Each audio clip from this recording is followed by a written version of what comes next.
So there's been 15 years of zero intimacy, no smecks, hugs, kisses in this marriage. She didn't want a divorce. I strayed once, no regrets, told her. She broke down and still doesn't want a divorce, nor does she want intimacy. It all sucks. Oh my goodness, yes. Thank you for sharing this. This is a really, really challenging situation, and it's not that uncommon. Essentially, you're describing a smexless marriage, and this is super painful for both people involved, actually.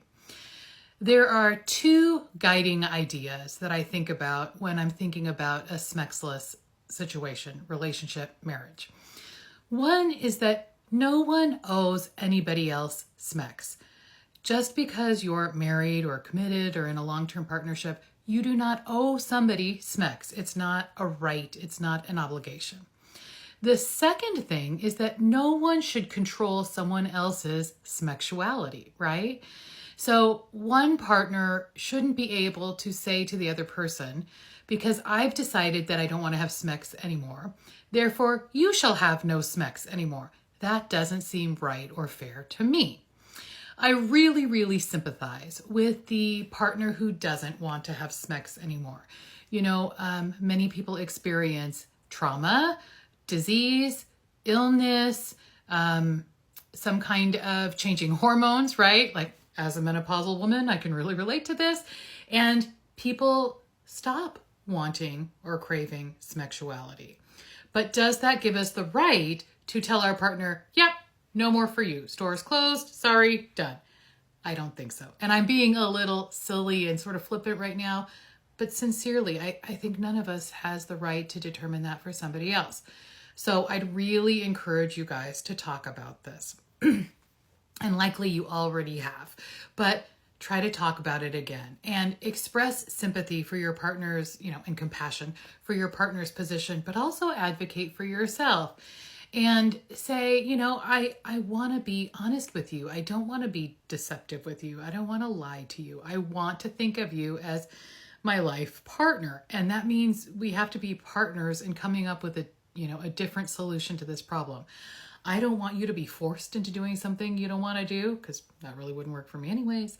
And I still want to be able to do things that I would like to do. So is there a way we can come up with a compromise that doesn't feel horrible to either one of us, right?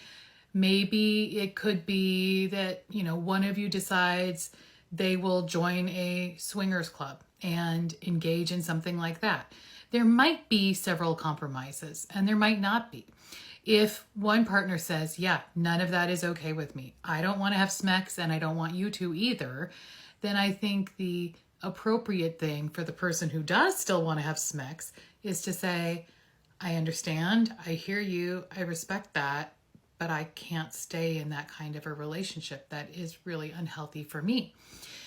Then it gets tricky. What do you do? Especially if, you live together, you have kids, there's a lot of complicating factors. I think find a way to be honest and talk about it and just say, hey, we can still be friends. We can still raise the kids together. If you want, we can still live together, but I'm going to have a romantic, life outside of this house. And if that doesn't work for you, I totally understand and we'll figure something out. But do what you can to try to come up with a compromise. Would never encourage you to lie and be deceptive and just go out and do all sorts of cheating and take care of yourself.